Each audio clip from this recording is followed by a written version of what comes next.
Bismillahirrahmanirrahim. Now we are going to continue in the fifth session of our CVS unit. So this is about chemoreceptors. So the chemoreceptors are, and just give me a second. Yes, so chemoreceptors can be peripheral or central.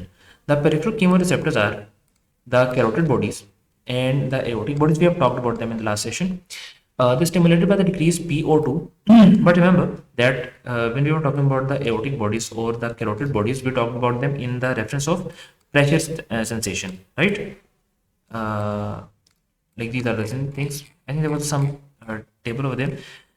Yeah, so that was about pressure sensation. Previously, we were talking about baroreceptor sensation in the aortic arch and the carotid sinus. Same is true. In both the locations, we also have chemoreceptors. So they are carotid and aortic bodies, and they are stimulated by decreased PO2 less than 60 millimeters of mercury, and increased PCO2 and decreased pH of blood. So the threshold level for the when we call it increased PCO2, it is more than 40 millimeters of mercury, and if the pH is below 7.35, that is that is considered low pH. Now, what are the central chemoreceptors? They are stimulated by the changes in pH and PCO2 of brain interstitial fluid, which in turn are influenced by the arterial PCO2. So remember that the peripheral chemoreceptors are detecting the low level of oxygen and carbon dioxide and the pH. All three of these parameters are detected by the peripheral ones. But when we come to the central chemoreceptors, they are able to detect only the arterial carbon dioxide level. Only the pH changes which are influenced by the arterial carbon dioxide level. They don't directly respond to the PO2. That is the point I want to highlight, that these receptors are not responding directly to the oxygen concentration, the central ones. They are responding basically to the pH, and that pH is changed because of the PCO2. Now the problem is, let's suppose there is some acidemia going on.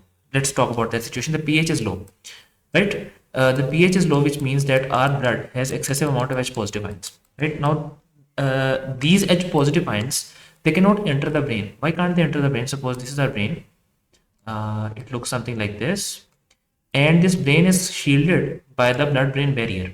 Now this blood-brain barrier, which is covering the brain, will not allow any charged particle to move inside. So the things that will move in, so these H positive ions cannot move inside the blood-brain barrier. But the carbon dioxide, which is also increased in the blood under the settings of acidemia, that is a neutral molecule, and that can pass the blood-brain barrier. After passing the blood-brain barrier, it will be the carbon dioxide will react with water to form HCO3 negative, bicarbonate, and H positive. Now this H positive ion, which is being generated because of the diffusion of carbon dioxide across the blood-brain barrier, will be detected by the chemoreceptors which are present centrally. And then what will they do? They will increase the respiratory rate, and they will increase the breathing movement so that the carbon dioxide could be removed from the body. So the central receptors do not respond directly to the oxygen levels. Now next point is coronary blood flow. The coronary artery fills during the diastole. We have talked about that before. For example, suppose this is the heart. When the heart is pumping the blood, it is pumping the blood to the whole body and leave itself aside.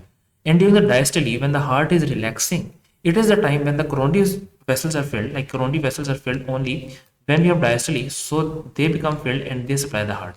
So our ventricles, because at the time of contraction, the ventricular muscle causes the coronary arteries to collapse, right? So during the time of contractility, the ventricles cannot, ventricles don't get the blood. But when the ventricular wall is relaxing, it is a time when the coronary blood flow is maintained, and during diastole, the ventricular wall and the whole of the heart receives the blood through the coronary circulation. In tachycardia, there is less time in diastole, so there is less flow. Epicardium is the site of coronary arteries. Epicardium is the outermost layer of the heart, and you may also consider it to be to be the innermost layer of pericardium. Okay, I'm sorry if I confused you. Suppose this is the heart. The heart is surrounded on the outside by the pericardium. Now, we studied previously that the pericardium consists of three layers. The outermost layer is the fibrous pericardium.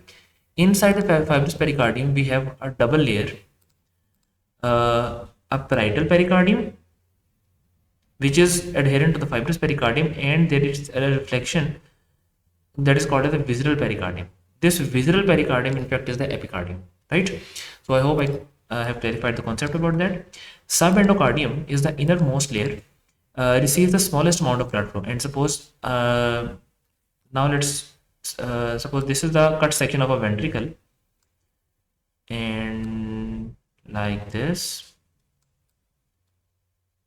Now this outermost layer, like this one is the epicardium, and coronary vessels are present over here. So coronary vessels gives the branches which penetrate. Like suppose this is a coronary vessel. Like suppose that we have a coronary vessel here. This is a coronary vessel and it is giving branches to the substance or parenchyma, the musculature, myocardium, right? But it cannot penetrate all the way to the subendocardium. So, and subendocardium is the it receives the smallest amount of blood. So, since it is receiving the smallest amount of the blood, so it is more prone to become ischemic. And also, you know that this is the lumen of the heart. It contains the blood, and it is the oxygenated blood present in the lumen which supplies the endocardium and to some extent subendocardium as well. So whenever there is some ischemic attack, the first layer to become ischemic is the subendocardium. Moving forward, we have cardiac circulation. Now, the cardiac circulation, there are three specific features which distinguish the cardiac circulation from the blood flow to the skeletal muscles and viscera. Firstly, the heart is perfused only during diastole. That is the first point. We have talked about that. Myocardial contraction during the systole leads to compression of the coronary vessels and disruption of blood flow. Yeah. And wall tension is highest near the endocardium, making the subendocardial region most prone to the ischemia. Okay. Myocardial oxygen extraction is very high. The heart has capillary density far exceeding that of the skeletal muscles. Oxygen extraction from the arterial blood is very effective within the heart, as the resting myocardium extracts about 60 to 75% of oxygen from the blood. So it is the highest percentage of any organ to extract the oxygen from the blood. This amount is higher than that extracted by any other tissue or organ in the body. As a result, the cardiac venous blood in the coronary sinus, before it reaches the right atrium and mixes with the blood returning from the systemic circulation, is the most deoxygenated blood in the body. So they're saying that the blood in the coronary sinus, you know that it is a venous drainage of the heart. It is present on the posterior surface of the heart, and it drains into the right atrium. So before draining into the right atrium, you know that the blood that is present in the right atrium is 75% saturated with oxygen. It contains 75% oxygen, but the coronary sinus has even lesser amount of oxygen. So before entering the right atrium and mixing with the 75% oxygenated blood, the most deoxygenated blood is present in the in the coronary sinus. Okay. Then the next thing that we have here is because myocardial oxygen demand and coronary blood flow are tightly coupled. Because oxygen extraction by resting heart is already very high, there is little capacity to increase the myocardial oxygen extraction during the periods of increased oxygen demand, like during exercise. Yeah. So oxygen there is little capacity to increase the myocardial oxygen extraction because the oxygen extraction is already at the maximum. Therefore, increased oxygen delivery to the heart can be achieved only through increased coronary blood flow. So the fraction of oxygen that is extracted from the blood is already at its maximum. So in case we are doing exercise, we have to increase the blood flow towards the heart to meet the increased demand of oxygen. Adenosine and nitric oxide are the most important vasodilators responsible for increasing the coronary blood flow. Okay, then we have nitric oxide. So let's see that how does nitric oxide does that. So nitric oxide is synthesized from the arginine by the nitric oxide synthase. I guess they have, yeah. So arginine plus oxygen, nitric oxide synthase will convert it into nitric oxide and citrulline. This nitric oxide stimulates the guanylate cyclase, which will convert the GTP to cGMP, and that cGMP is responsible for doing the vasodilation. Okay, and increased calcium content is also responsible for stimulation of epithelial nitric oxide synthase. Got it. So the next thing is, as a precursor of nitric oxide, arginine supplementation may play an adjunct role in the treatment of conditions that improve with vasodilation, such as stable angina. So we can give arginine as a supplement to these people. It is synthesized by the endothelial cells and cause vascular smooth muscle relaxation by the guanylate cyclase mediated cGMP second messenger system. Nitric oxide versus adenosine. Nitric oxide vasodilation on large and pre-arteriolar vessels, while the adenosine causes the vasodilation on the small arterioles. There is an NBME point, which is nervous input has very little role on the coronary blood flow. Okay. Then we have the next thing is autoregulation. Now there is another thing that you must remember, that acetylcholine, if it is acting on the endothelial cells, so it will cause the increase in calcium level, and that calcium level will stimulate the nitric oxide synthase. Nitric oxide will be synthesized, and ultimately there will be vasodilation mediated by the cyclic GMP.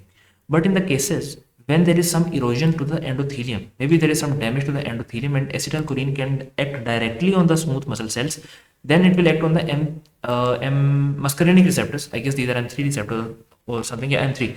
So they will act on the muscarinic receptors, and then it will cause vasoconstriction.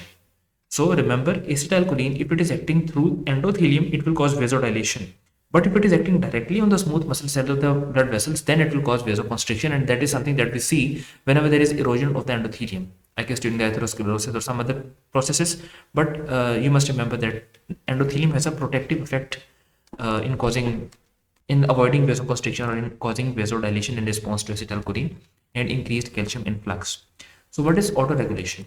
It is a mechanism by which the blood flow to each organ remains constant over a wide range of perfusion pressures. Heart. Factors determining the autoregulation: local metabolites like vasodilatory, adenosine, nitric oxide, carbon dioxide, and decreased oxygen. In the brain, there are local metabolites which are vasodilatory like carbon dioxide and pH. Kidneys, myogenic and tubuloglomerular feedback mechanism helps in the autoregulation. In the lung, hypoxia causes vasoconstriction. It is very important, and it is paradoxical as well. Like hypoxia in the lungs causes vasoconstriction, while in the rest of the body it causes vasodilation, and reverse is true for the increased oxygen quantity. Why is it happening? Because suppose these are the two alveoli. This one is okay. So, sorry, this is one alveolus, and this is an you have to pardon me. Yeah.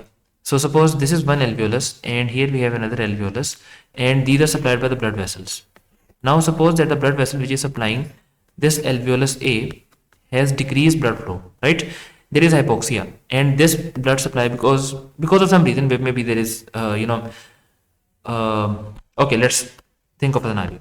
Suppose that this alveolus, these are two alveoli, alveolus A and this is alveolus B.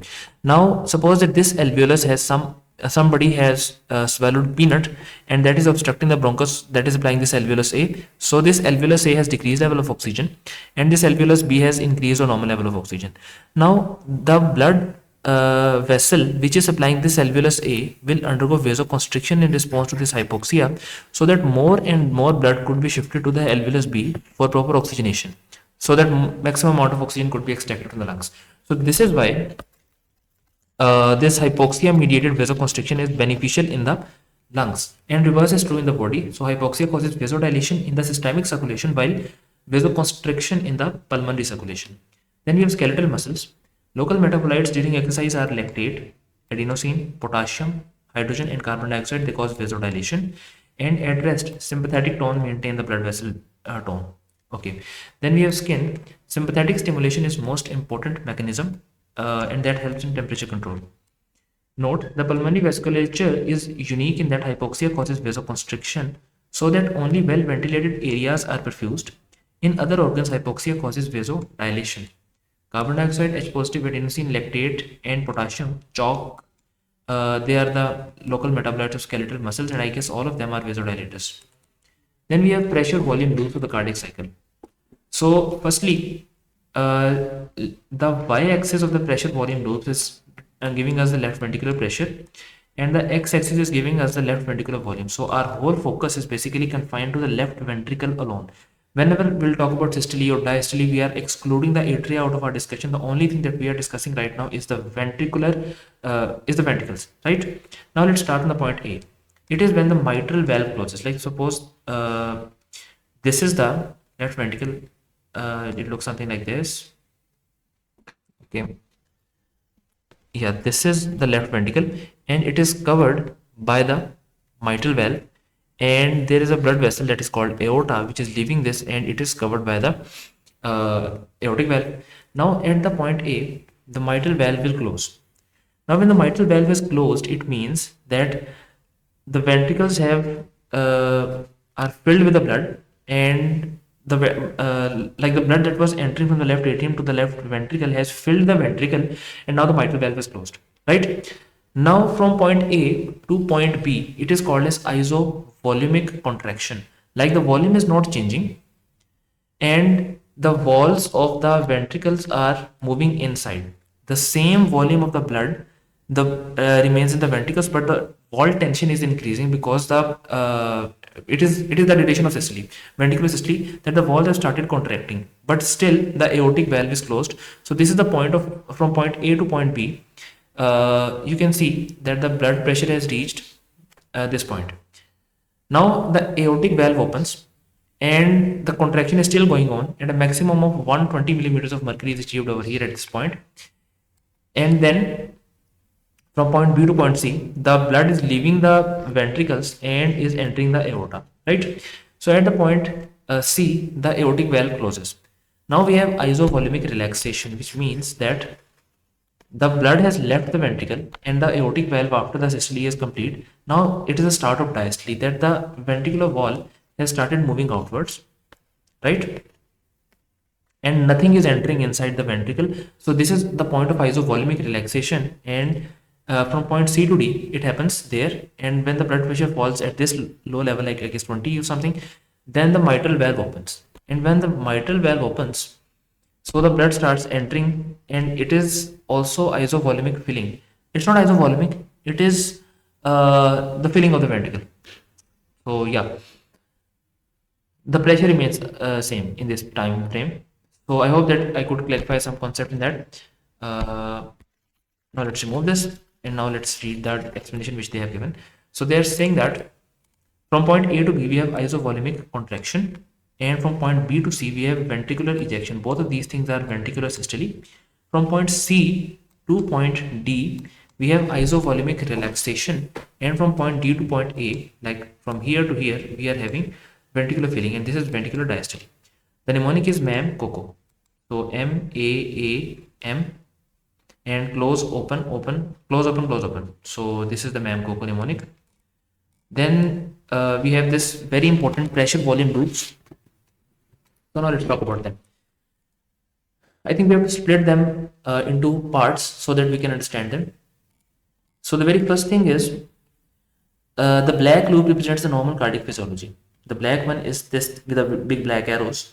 So we have talked about this loop over here. Like this was the loop that we are discussing right now over here. That is the point A where the mitral valve closes and we get the S1 heart sound, right? Okay. So after the S1 heart sound,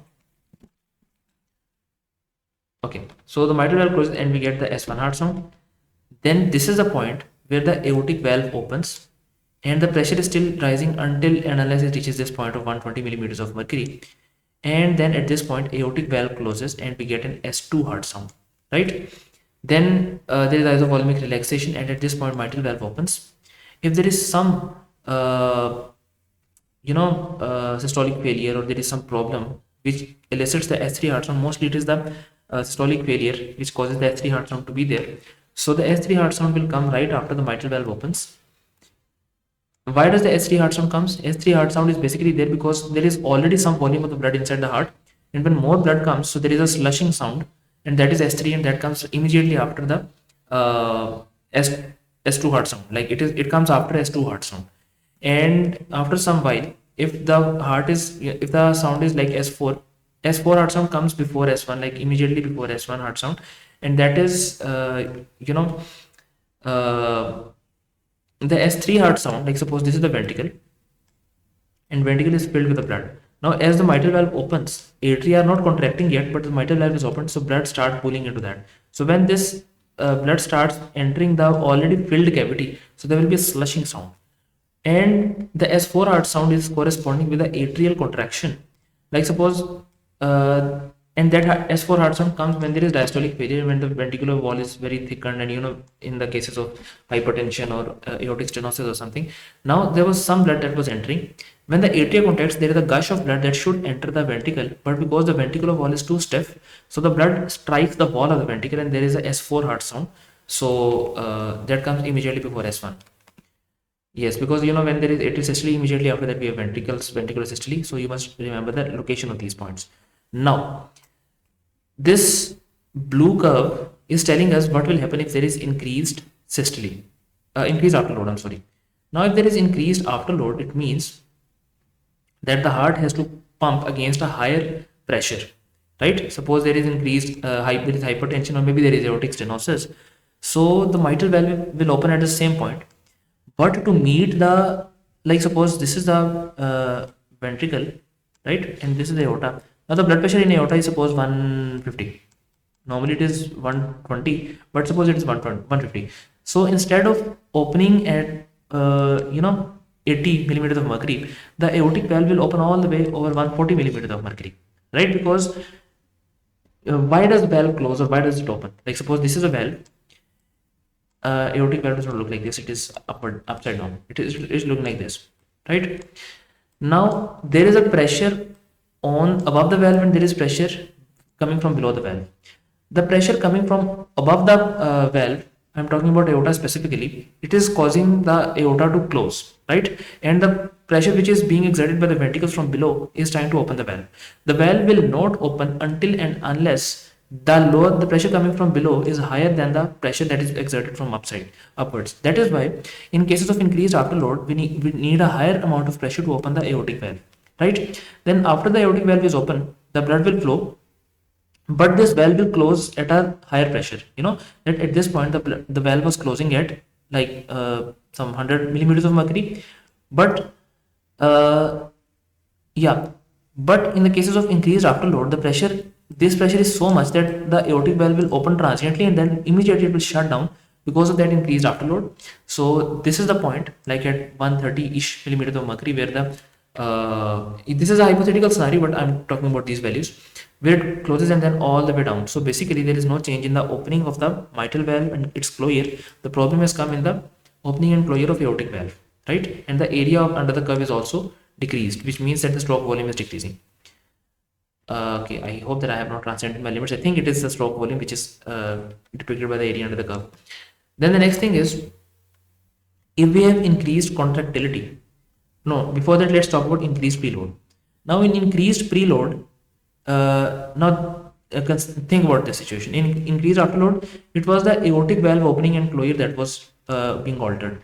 In the increased preload, it is the mitral valve opening, mitral valve closure, and mitral valve, basically mitral valve closure that is altered. Opening is at the same time. So it is basically the mitral valve that is affected. The aortic valve is opening and closing at the same pressure, so there is no change in that. The only change that has come is the time of closure of the mitral valve. It is closing late, or maybe at a higher blood pressure, because it is increased preload and increased blood has to enter the ventricles before it empties the mitral valve completely. It enters the left atrium completely. So that is why the end diastolic volume is increased when we have increased preload, and that makes sense because if we have increased blood that is entering the heart, so increased blood will leave the heart, so there will be increased preload and stroke volume will also increase. In the cases of increased afterload, which we studied previously, there is increased aortic pressure, stroke volume will decrease, and end systolic volume will increase. Like even after the end of systole, there will be too much volume. Like this is the volume that is left in the heart even after the systole is over. But in normal situation, this must be the volume that is left in the heart. This must be the end systolic volume. But in situations of increased afterload, the end systolic volume comes all the way up here. In the situations of increased preload, we have stroke volume that is increased, like more blood is entering and leaving the heart, right? That is stroke volume. Then we have this is what they're telling, that the stroke volume is basically the area under the curve. It is the end diastolic volume minus the end systolic volume. Okay. Then if we cause an increase in the contractility, so in these situations, the end systolic volume will be low because the heart will do its maximum to push the maximum amount of blood outside. So the blood that is left inside the heart at the end of contraction, that will be so low, or as low as at this level.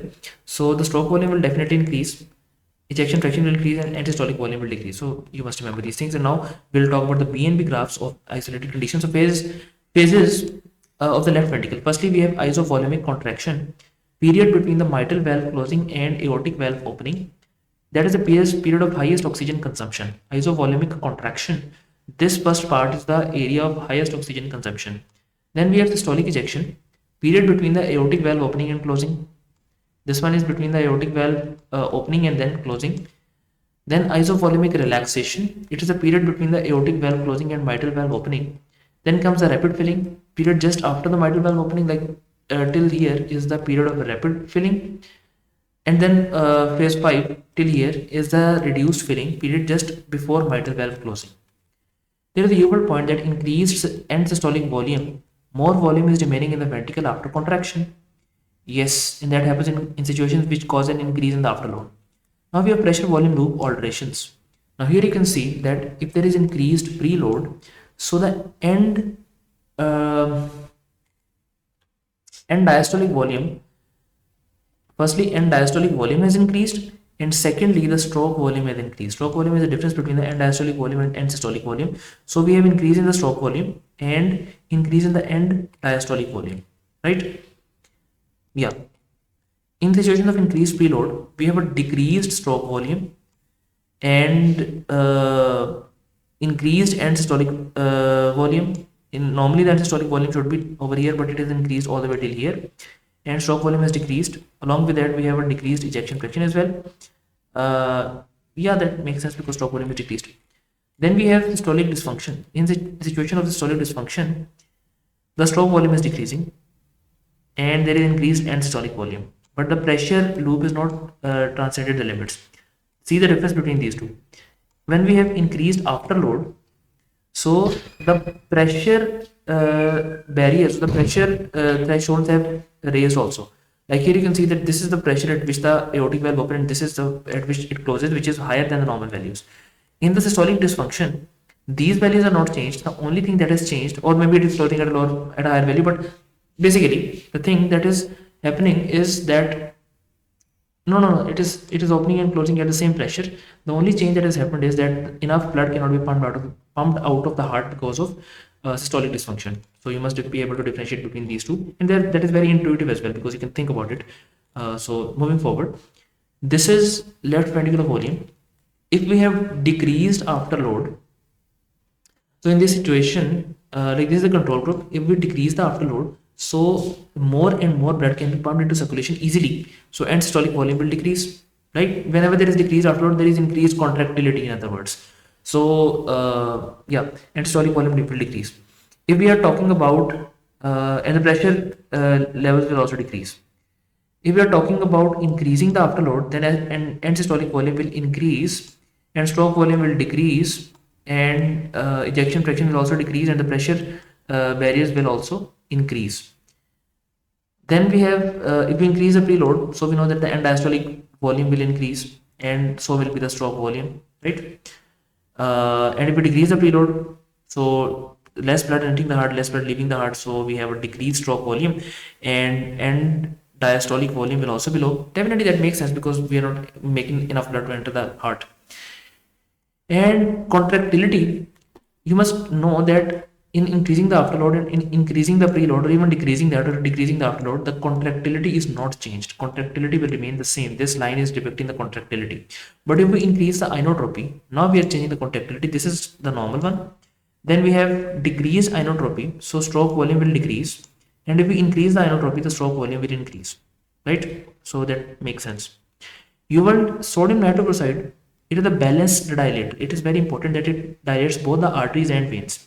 So it is a venodilator. In that way, it causes a decrease in preload, and it causes arterial dilation, and in that way, it causes decreased afterload.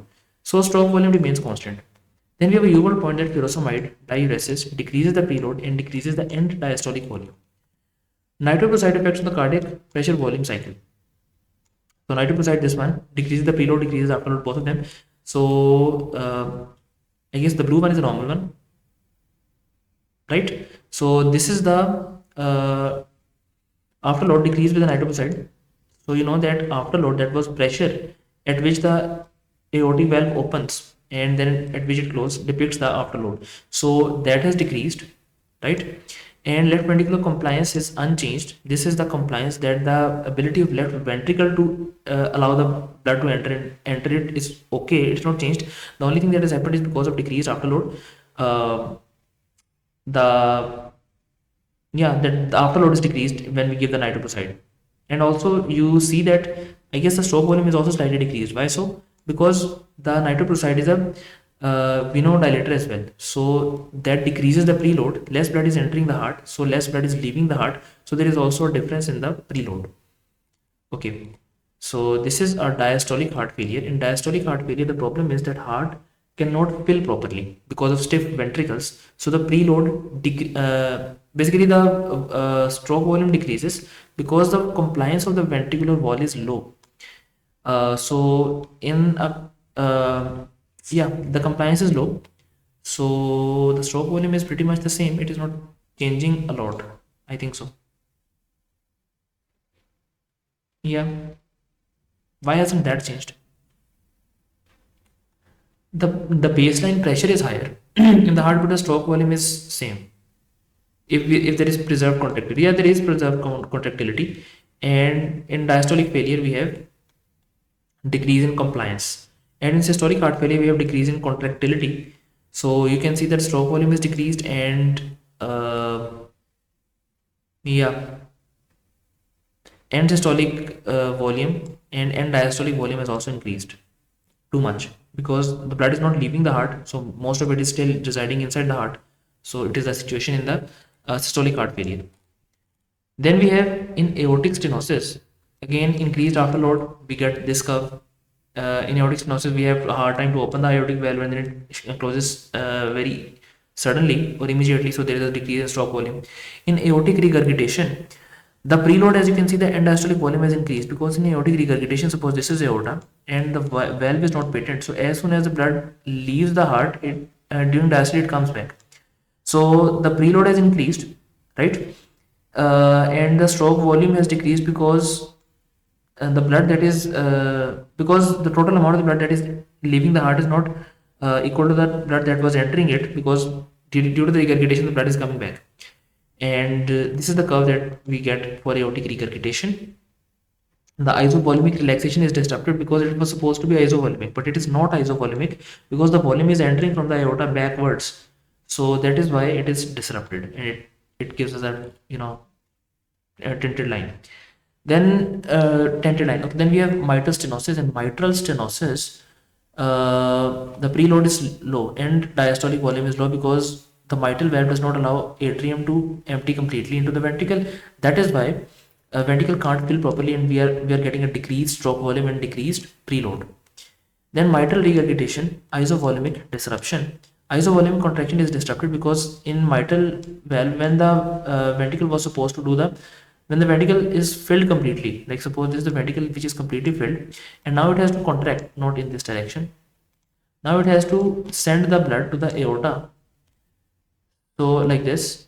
But during its contractility, the mitral valve is also allowing the blood to enter the ventricle, so the preload is increasing, and it is the isovolumic contraction that is disrupted. In aortic regurgitation, isovolumic relaxation is disrupted. In mitral regurgitation, isovolumic contraction is disrupted. Then what happens in spinal anesthesia? In spinal anesthesia, we have decreased venous tone, and that is why we have decreased venous return, and preload will decrease. And has no rule with the total peripheral resistance. So basically, spinal anesthesia does not do anything with the total peripheral resistance. The only thing that it causes is decreasing the venous tone, and thus the venous return is decreased and the preload is decreased. So we have to take care of the patient's circulatory dynamics when we are dealing with the epidural, when we are giving the patient the epidural anesthesia. Then we have AV shunt. So these are blood shunts from our arterioles to veins. We create them, for example, for the cases of when we are trying to give dialysis. So arterioles are connected to the veins. So normally these are the arterioles. Arterioles are connected with a bunch of capillaries, and then come the venules and veins. So there is arterioles. So this is arterioles are the highest, are the systems with highest number of resistance, highest level of resistance. And then comes the capillaries which offer some resistance, and then venules. If we bypass this pathway and we connect an arteriole directly with the vein, so the resistance decreases dramatically, and now the arteriole is draining directly into a vein, like in this way. It is draining directly into a vein, so the afterload decreases and the preload increases because more and more blood at higher pressure is entering the vein, and that will come back to the heart. So an AV shunt will create decreased afterload and increased preload. Then we have this thing that is what is this? Yeah, that is basically the same this diagram. So they're trying to tell you that afterload is decreasing but the preload is increasing, so end diastolic volume will be high and the pressures will come down. In cases of chronic anemia, increased cardiac output, this causes an increase in the slope and height of the cardiac output graph. Okay, so cardiac output, since that is increasing, so the slope will increase. And increased venous return due to decreased blood viscosity. So these two things will happen. Firstly, there will be increased cardiac output. Why will there be an increased cardiac output in the anemia? Because there is, due to anemia, there is hypoxia all over the body, and whenever there is hypoxia, there will be vasodilation, and in response to that vasodilation, the blood pressure will fall, and to compensate for that blood pressure, the heart rate will increase and cardiac output will increase in return. So that is why cardiac output is increasing and the venous return is increasing due to decreased blood viscosity. More and more blood can come back. Then USMLE RX point is that decreased afterload leads to increased stroke volume and increased width of the curve. If afterload is decreasing, so stroke volume will increase. So yeah, it will go in that direction, and then the width of the curve will increase. That is, stroke volume will increase. Then another RX point is that post radiation therapy causes constrictive pericarditis, and there will be decreased end diastolic volume, which means that in constrictive pericarditis we are having diastolic heart failure. Yep. So that causes a decreased end diastolic volume, and that makes sense. We have talked about that before. Now, what are the compliance changes? Due to this, like this is the normal compliance, this line, and this is the changed compliance or decreased compliance in the cases of diastolic heart failure when the ventricular wall is becoming stiff. So this will decrease the end diastolic volume and increase the end diastolic pressure. Then we have left ventricular pressure curve. We will talk about a complicated diagram as well. But okay, so but before going over there, this is a simpler version of that. So mitral valve closes, right? After the closure of the mitral valve, we know that there is isovolumic contraction. The volume is not increasing, and until the aortic valve opens, there is isovolumic contraction, and then aortic valve opens, and all the way till aortic valve closure, we have ejection phase. Then there comes a isovolumic relaxation. Then a mitral valve opens, and then we have this thing. So this is S1, then is S2, S3, and then it comes S4. Okay, so S1 is due to the closure of mitral valve, S2 is because of the aortic valve closure. Then we have S3, that is that comes immediately after opening of the mitral valve, that comes after S2, and S4 comes immediately before S1. Now we have Starling curves. These are over here. So force of contraction is proportional to the end diastolic length of the cardiac fiber, that is preload. Now Starling forces means that suppose this is a muscle, we stretch this muscle all the way till this level. So there is an elastic recoil which causes this muscle to come to its initial position or its initial value. The more the length of the muscle, the more will be the elastic recoil, which means that there will be increased contractility. Force of contraction is proportional to the end diastolic length of the cardiac muscle. So more preload entering the ventricle, more stretching of the ventricles will take place, and in response, these fibers will recoil at a higher force, and there will be increased contractile force and increased contractile strength. Contractility is increased with the catecholamines and positive inotropes. Contractility is decreased with loss of myocardium, for example, myocardial infarction, beta blockers acutely, and non-dihydropyridine calcium channels like verapamil and diltiazem, which act on the heart more than the vessels, and dilated cardiomyopathy. So these are the situations which decrease the contractility. Now this is the normal contractility, right? Do you remember the curve that we, like this curve, which we used to draw it at the top of these boxes, like this one, and these? So now we are talking about that in an isolated fashion. Like suppose this is a normal one. During exercise, the contractility increases. right? Because we have increased sympathetic stimulation, and also there is increased venous return because of you know because of muscular contractility, and uh, increased blood from the veins entering the right atrium and then the whole heart. So the preload is also increasing. So both of these factors result in increased contractility. If there is heart failure, so this is the value of contractility that we have. And if we give a positive inotrope to a person with heart failure, so this is the maximum that we can get out of that. Uworld point is patient with a shock, then infused 2 liters saline. There will be increased preload and increased end diastolic sarcomere length. Right? Okay, so that is why we give 2 liters saline to a person having shock. Now these are the curves which are cardiac and vascular function curve. Now they have joined two curves. The first one is the cardiac function curve and the second one is the vascular function curve.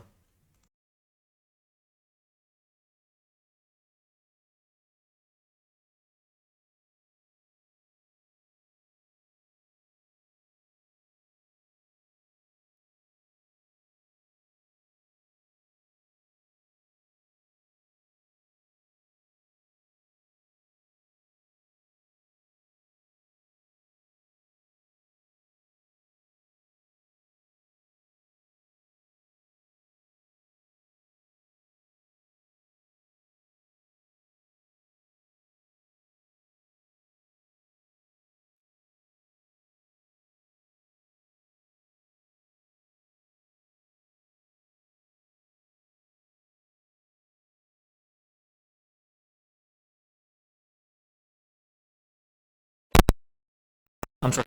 I hope that my none of what I just said right now was audible. Now I think that I'm audible, more audible. So let's repeat it. I was saying that these graphs are a bit confusing. So before going into the detail, let's see what is on the y-axis and x-axis. So on the y-axis, we have cardiac output and venous return, and on the x-axis, we have right atrial pressure and diastolic volume. Now, I'm not saying that these are synonymous terms, but they are proportional to each other. Like the end diastolic volume in the right atrium, like suppose this is the right atrium, this is the heart, and this one is the right atrium. So at the end of diastole, the total amount of volume that is present inside this is the end diastolic volume. And this is this volume which dictates the right atrial pressure as well. More is the volume, more will be the right atrial pressure, right? So on x-axis we have right atrial pressure and diastolic volume. On y-axis we have cardiac output or venous return. Now let's start on the venous return. More is the venous return to the heart, more will be the preload, and according to the Starling forces, more will be the contractility and more cardiac output will come out, right? So it is putting it into simpler words.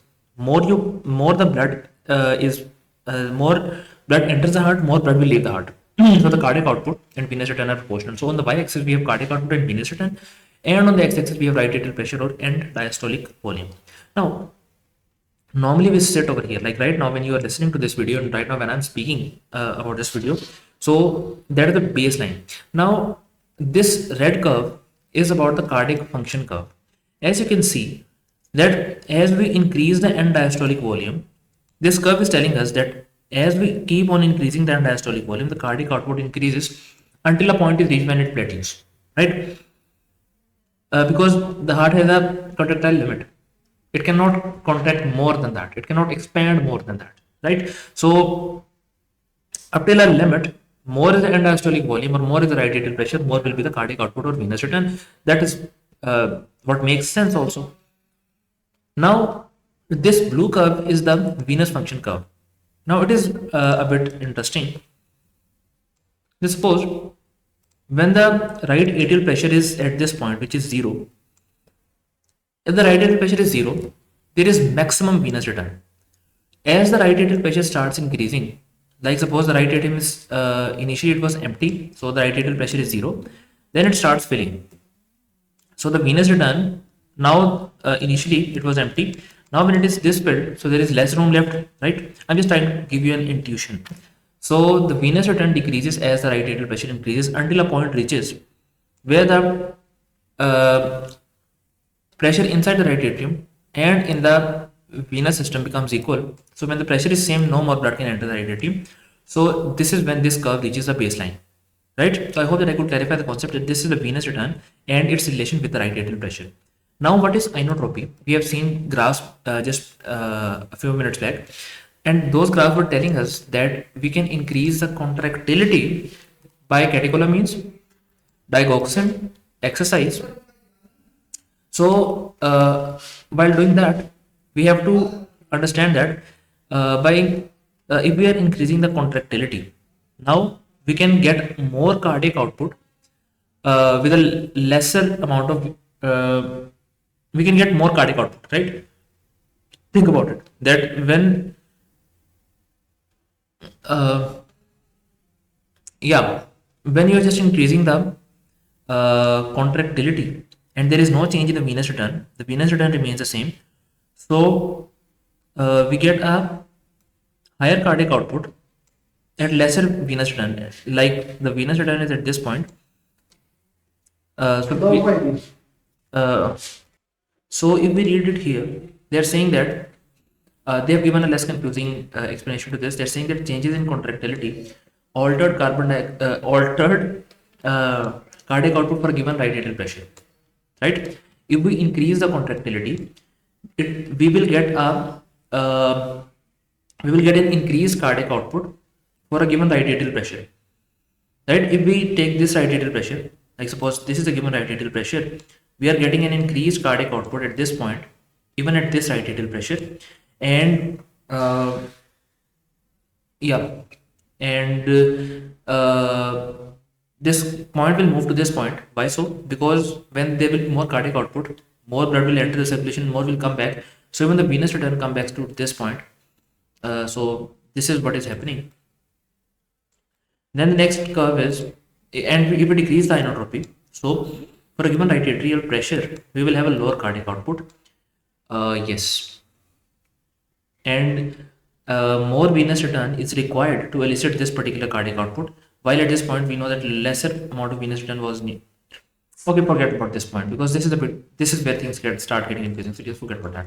Now, let's next point is heart failure with reduced ejection fraction, narcotic overdose, or sympathetic inhibition will decrease the uh, contractility. Yep.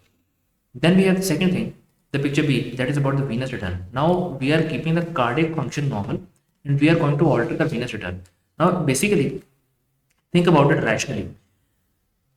When we are exercising, when we are doing something physiologic, both of the things will change. Like our cardiac output will change, our venous return will change. But we are talking about hypothetical scenarios. Like in picture A, we were saying that only the contractility is increased, but the venous return is just the same. Now in the graph B, we are saying that the venous return is altered while the cardiac function is same. This does not happen normally, but we are talking about physiology. So think about it. That the venous return is increased. When will the venous return be increased? If there is increase in the volume. For example, if we are giving fluid infusion, or maybe there is an increased sympathetic activity and the venous tone has increased, so that to increase the amount of blood coming back to the heart. So the changes in the circulating volume or venous tone will lead to altered right atrial pressure for a given cardiac output. Mean systemic pressure, this is the x-intercept, which was normally at this point, has gone all the way to this or that, changes with the volume of venous tone. Now, they are saying that for a given cardiac output, what changes? Altered right atrial pressure for a given cardiac output. So when the venous return changes, this is the point which we are normally sitting here. If the venous return increases, this moves all the way till here. So now this is the new baseline, because more venous return will elicit more cardiac output as well. And what does that mean? That altered right atrial pressure for a given cardiac output, it is not changing. It is like, how is it changing? It will change because the right atrial pressure is depending on the end diastolic volume. Now the mean arterial pressure was resting at this point. It has gone all the way till here. Okay, I think I'm confusing myself, but just think about it. Okay, this graph is trying to tell us that more venous return will lead to increased end diastolic volume and increased right atrial pressure for a given cardiac output. Like for a particular cardiac output to be there, although the cardiac output, as we can see, is also increasing, but for the same cardiac output, like if this is the cardiac output, the right atrial pressure is not the same. Right atrial pressure has increased because of increase in end diastolic volume. And if we are having dehydration, so the volume will decrease, and this point will come back all the way till here. So acute hemorrhage or spinal anesthesia will cause this. Talking about total peripheral resistance, now this is a more realistic curve. So in point number 5, if we are giving vasopressors, vasopressor will cause an increase in the total peripheral resistance. Yes. So that will cause an increase in the venous return, and that increase in venous return will increase in the cardiac output. So for a particular right atrial pressure, the cardiac output will increase. If we are giving, if we are doing exercise, or if we have created the AV shunts, so it will decrease the total peripheral resistance. And for a given right atrial pressure, the cardiac output will fall, because if there is total peripheral resistance is less, cardiac output will decrease, and if less amount of blood is going out, the lesser amount of blood will be coming back. So this will happen like that. So this is what they were trying to tell in the graphs. I hope I could clarify the concept. Otherwise, there are a few couple of videos from Grab the MD channel or some other YouTube channels which have very great explanation to this thing. And I don't think it is a high yield concept as well for step exams. Now they're saying that at a given mean systemic pressure, x-intercept, and right atrial pressure, changes in total peripheral resistance lead to altered cardiac output. Changes often occur in tandem, like most of the changes are occurring together. So, and maybe reinforcing, for example, exercise increases the inotropy and decreases the total peripheral resistance to maximize the cardiac output, or compensating, for example, heart failure decreases the inotropy, fluid retention to increase the preload to maintain the cardiac output. So mean systemic filling pressure is the pressure if the heart stops. If the heart stops pumping right now, so the pressure in the systemic circulation, like the heart is not pushing anything else in the circulation, and if the circulation stops, so the pressure, because of the amount of blood present in the circulation right now, will be the mean systemic filling pressure. The Uworld point is which increases cardiac output and increase venous return with the same mean systemic filling pressure. What? Which increases the cardiac output and venous return with the same mean systemic filling pressure. That is, like if we are trying to keep the cardiac output and venous return same, no, for which of the following, the question would be that which of the following increases the cardiac output and venous return, both of these things are increasing, but the mean systemic filling pressure remains the same. The answer is decrease in total peripheral resistance by exercise and acute AV fistula, like this condition. So here you can see that in picture number 6. Okay, I think I explained it wrong. During accident AV fistula, this is the condition that total peripheral resistance will decrease and cardiac output will increase. In situation of vasopressors, the venous return will decrease and so will the cardiac output. So this is the picture 5 and this 6. Okay, so sorry. So they are saying that with increasing cardiac output, so decreasing the total peripheral resistance will increase the cardiac output and venous return with same mean systemic filling pressure, which increase the okay, next question is which of the following increases the cardiac output and venous return with increasing mean systemic filling pressure. The answer is chronic AV fistula due to sympathetic and renal compensation. So in acute AV fistula, the mean systemic filling pressure remains same, while in chronic AV fistula, the mean systemic filling pressure also increases, and that happens because of sympathetic and renal compensation. That will result in increased contractility, increased vascular tone, and increased blood volume. What is the effect of exercise on cardiac and vascular functioning curves? Increased cardiac output and increased venous return, and there will be decreased peripheral resistance. This is a summary of what is happening during exercise. That when we are running, think about the increased in heart rate and increase in sympathetic activity leading to increased preload because of vasoconstriction. So that is happening. Along with that, there is increased venous return, and the total peripheral resistance is decreased because of there are a lot of metabolites like lactate, the chalk ones, right? The H positive ions, the carbon dioxide, the adenosine, the lactate, the potassium, all of that is circulating in the body, and hypoxia is also there. So that is causing the vasodilation. So total peripheral resistance is decreasing. Also the hyperthermia, and cardiac output and venous return is increasing. Mean systemic filling pressure is constant, as the mean systemic filling pressure is equal to cardiac output multiplied by the total peripheral resistance. Now, if we are increasing the cardiac output, so total peripheral resistance is decreasing. So this remains constant, and that was a question this month. Now we have this Wiggers diagram. I think we should continue the Wiggers diagram in the next session. Until then, Allah Hafiz, fi amanillah, and take care.